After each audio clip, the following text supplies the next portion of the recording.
taught this when I was younger, and it might make you uncomfortable to hear this today, but these are the habits that are keeping you poor. Let's welcome all to our financial wellness podcast, From Roots to Fruits, where we nurture our roots to grow more delicious fruits. I'm your host, Arlyne. Let's get started. Let's begin. The first one is lifestyle creep. Now, if you've never heard of this, it's essentially when the more you earn, the more you spend. If your income increases, then your expenditure might increase. Therefore, you could have a lifestyle creep. It's a creep because it happens over time, especially if you get a pay rise, every year.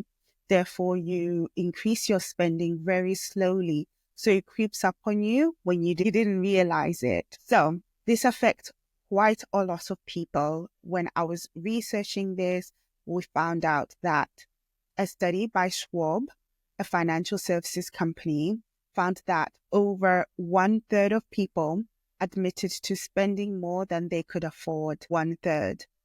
This behavior is often influenced by what we see on social media, people around us, and also the marketing that's around us. We all like nice things. And if you start to earn more, you feel like you deserve the nice things that you didn't afford before. Therefore, it creeps up on you. This doesn't affect just people that are on a low income. It affects people that are on 6 figures even or more. And they feel like they're living paycheck to paycheck, invoice to invoice. And this is because they spend everything that they actually receive. So this is where it comes into effect, like how much you earn doesn't determine how wealthy you are, how much you actually have in the bank, because if you spend it all, it's all gone. There are people that earn £30,000 and they could have millions saved in investments or savings account. However, someone who is on 6 figures might only have £2,000 saved in their bank account. It's all about what you do with the money that you actually receive. So I don't accept when people say, I just need to earn more, then my problems will be solved. Actually, you'll have bigger problems. More money, more problems. But you are not alone. I'll share my story around this. So after I graduated from, Birmingham City University, I then moved to London for a grad scheme, and I was earning £21,000 per year at that stage. And I felt so rich. I felt like I have so much money. Loads is going into my bank account. And this was because at that stage, I was paying very little rent because I was in a house share and my car was very old. It was a Ford Ka. It's so old, yet it didn't need anything. I'll just put, £30 of petrol and I could get from here to Leeds. It was actually quite a cheap life. I would go out with friends once in a while and I wouldn't be buying drinks like anything or food. We would go to Nando's instead of going to these restaurants that are fancy. So my lifestyle was very, very basic at that point and very little holidays because I was studying for SEMA. I am a qualified accountant, so I was studying for SEMA at that point. So I lived a very quiet life, just went to the gym, revised, ate food, hung out with friends, very low key. So I could afford quite a lot of things at that stage because I wasn't spending much. And then slowly, I qualified and now I feel like I deserve a new car. I worked very hard to get qualified. So I bought myself a little Mini. It was red. And yeah, that obviously then meant that I now have monthly payments and I used all my savings at that point for the deposit. So I didn't have an emergency fund anymore. And yeah, it just meant that my disposable income had gone down.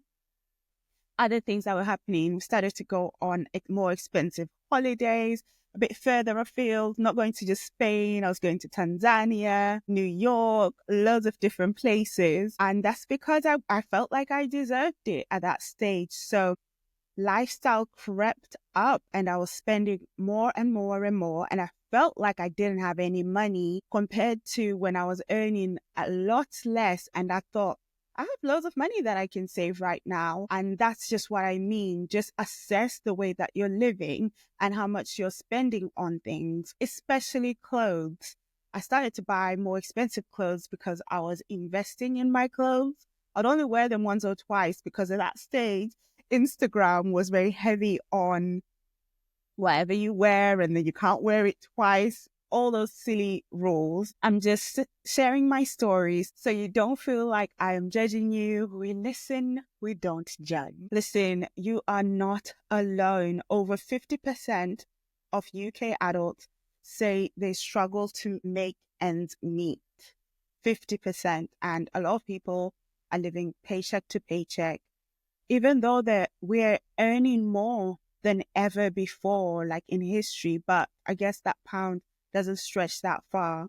And financial experts argue that one of the biggest problems is that many people never learned how to manage their income and their expenditure relative to like their increases in expenses. So we weren't taught about, if your income increases, maybe you should take that and now put it towards your savings. Do not adjust your lifestyle. Maybe have a 3-month break between a pay rise and you buying something new or committing to spending a little bit more. That could be something that you could do.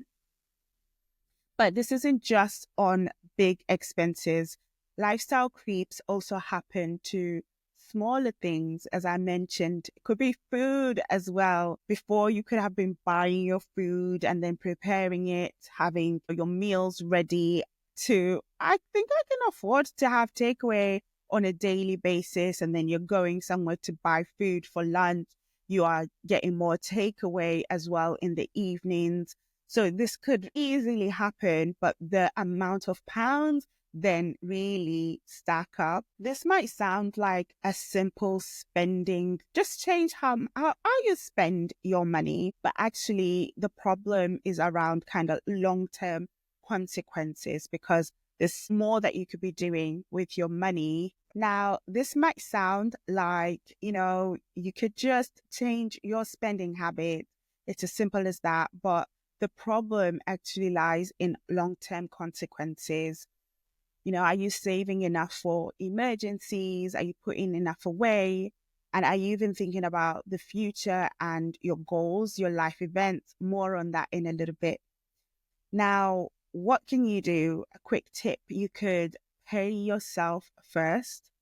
So as soon as you get paid, you need to be calculating a percentage. I usually save 20% of my income is the minimum that I try to put away.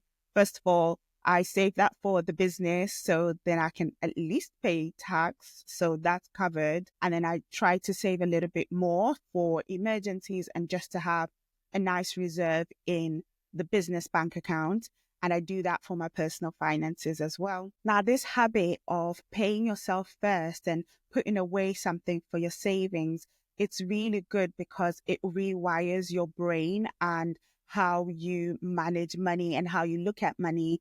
So the nice effect of like seeing your money creep up, like I've got this much in savings, and then you check again in 3 months, it really gives you that dopamine hit. This might be hard for people that are like gig workers or freelancers to manage this and save enough on a regular basis. And this is where budgeting comes into effect.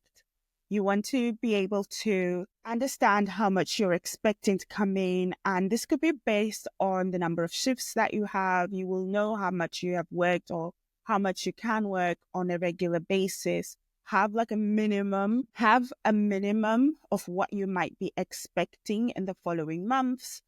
So then that's maybe what you use as your budget, how much you can spend and how much you can save. And then if you earn more, that could be something that you're like, this is nice to have. Let me put that away again in my savings so it can start to build up. It's really important for people that do freelance work or gigs work, if you work on contracts, all that jazz. It's really important for you to at least try to budget or manage your money, because actually you have a more uncertain financial future compared to other people that have a salary and they'll need to be given a notice for them to get out of work.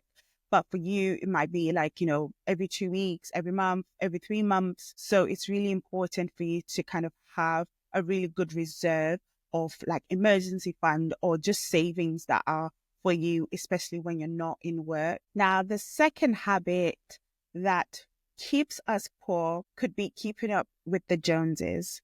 Now, we can't just blame social media for this. We can't blame TikTok, Instagram, or whatever app you are on. We used to have other channels. We used to watch TV and watch these celebrities live the good life, and their lives looked so glamorous. They were in these huge houses that they're flexing all the money that they have.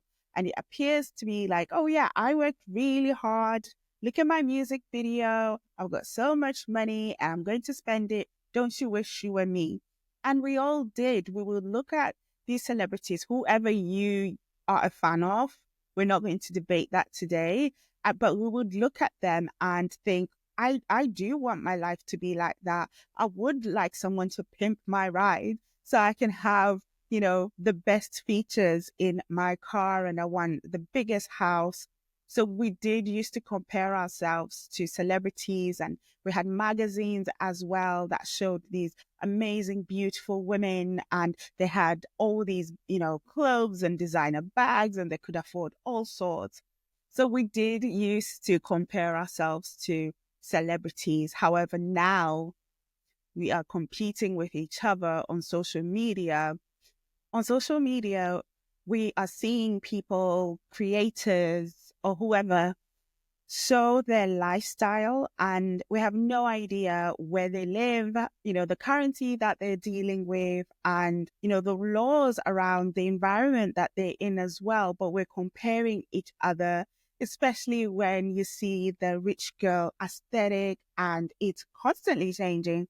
So it's really hard to keep up with what is the trend right now, which means that I need to throw away my Stanley cups and then start to collect something different, because all of that has come out of fashion now. It's not the thing that we're looking at, and now we're chasing a new thing. So social media is really hard to keep up with, or even people around you that you might be thinking, I really want to impress XYZ. I used to earn this and I want to show them that I earn. This is what we need to realize, especially when you're comparing yourself with other people, whether you know them or don't know them. We are all living a different path. We all have different experiences, opportunities, or setbacks. So you just have to live your own path, and then you just have to plan for yourself with what you can do. And most of what you see isn't really real. A lot of the exposés for MTV Cribs showed that they were renting out those houses, which is the same now. A lot of social media influencers are renting out all the assets that they're showing, like houses or cars or bags or whatever. So don't try to keep up with people that you, A, don't know, and B, honestly, who are you trying to impress? Quick break to talk about Roots to Froots and all the amazing stuff we've got in store this year. So we have workshops, we've got coaching sessions, and we've got in-person events. So check out our website to find out which is the right solution for you. We're also on social media, so you can interact with us, comment, send a DM, whatever you'd like. I also like to tell you about our digital learning hub, where we've got all the tools. We've got workbooks, we've got Excel documents on there, we've got videos to talk you through how to do certain tasks depending on the module that you would like to focus on, whether that is saving, paying off your debt, or if you'd like to just have a general pulse on how to budget. We have all of that for you on our Learning Hub. So follow the link and see you there. Real wealth takes time and consistency and intention. The third habit is a lack of planning and thinking about the long term. Here's the thing. While lifestyle creep pushes us to spend more in the short term, we often overlook the long term, things like savings and investment opportunities. This might be because of a lack of information, lack of knowledge, or a lack of resources, just not having the money to invest in the first place. But you can start with as little as £1. So there's actually no excuse. If you don't dedicate the resources to building your wealth for the future, we're essentially giving up on the possibility of a financially stable future later on. And we know what this looks like, especially pensions. State pensions are not guaranteed. And we know the pensions that we're currently saving right now might not last as long as what you would need after retirement. So you really need to think about your financial future when you are older. Okay, let's look at a little example. According to research from the National Institute on Retirement Security. Okay, so let's look at an example. In the UK, the average pension pot for people aged 65 is around £194,000, while the average for people at the age 60 can be £50,000, which is a lot less. However, the amount you need to retire comfortably depends on your financial situation and goals. You might have caught this episode with Kia, and she explained how you could calculate how much you need to retire. Essentially, just think of the amount that you spend, especially your expenses, your fixed expenses, your variable expenses as well. So that is your rent, your electricity, council tax, gas, that sort of thing, food, car expenses, car maintenance, all of that. How much does it cost you? And then times that by the amount of years that you might be retired, depending on when you want to retire. So, for example, let's say you spend about £2,500 per month, and let's times that by 25 years. Might need a lot more, but let's just base it on that. You would need £750,000 at retirement age because you're no longer working. So you need this much to be able to live at the same lifestyle that you currently have. Let that sink in. The other habit that I would like to cover in this segment is debt management, overpaying on interest rates, as well as getting fines and penalties, or overspending on your credit that you have. Therefore, that affects your credit score, meaning that your interest rate that you have to pay goes up because you're penalized for it. So this is because of people having really poor debt management skills or anxiety around managing debt, or just not having enough money to pay off how much debt that they have. So here are the statistics. 25% of people in the UK, adults in the UK, are in long-term debt, worrying debt, and it stresses them out. That is a lot of people. And unfortunately, for people that are Black, they are affected as well. So 30% of Black people in the UK are affected by debt, and they have long-term debt, stressful debt. This means that a lot of people really need support. Now, this might mean that people don't know about the offers that are available, such as 0% credit cards, or they're not paying off the right credit cards and loans at the right time. There's a lot around debt that we want to cover in the upcoming episodes. Comment below if you'd like us to have a specific episode just centered around debt, the different types of debt, and how to effectively manage it, pay it off, and become debt-free. There's a lot as well that I've been seeing online that I'd love to stitch and comment on. So let me know if that's what you'd like to hear about a lot more. Okay. So what can you do about this? Now we know about the habit. These are the tips that we've got to offer up for you. You can start tracking your spending 42% of plans that are and goals that are written down can be achieved because you wrote down a plan, you thought it through, and now you understand how to get out of the situation that you're currently in. So you could track your spending on a budgeting app or even use the Roots to Froots budgeting tool. It's free. You can get a link, which is in the comments. Just download that and you can use that budgeting tool. You can track your spending on your banking app. Some banking apps are quite intuitive as well, so you can do that. And we also have the Roots to Froots workbook, which is a PDF document that you could also use to track how much you're spending on what.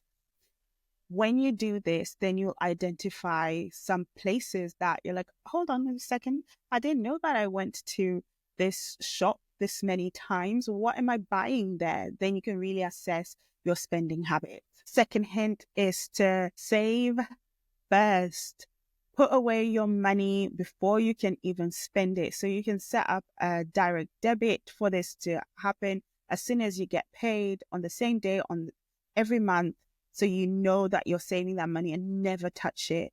So you pay yourself first, your future self, and your future self will definitely thank you. And then lastly, start investing. You can do this at a very basic level by just opening up, go on apps that are really intuitive, like Moneybox, or I'm not recommending them, by the way. They're not a sponsor or anything, but yeah, you can use so many different platforms where you can start to save. You can use so many different platforms where you can start to invest. And obviously your capital is at risk. So this isn't advice to start investing, but it's just putting away money somewhere where the interest or the returns are going to be a lot higher than you keeping it on the side, or worse, spending it and not even saving it at all. This is the part of the podcast where we recommend some books for you or resources that you can go away and utilize. So the first one is going to be the Roots to Froots Financial Planner. We literally only have a few of these left and we're going to print out more. And the planner is essentially used to track your budget, track your spending, your income, your savings.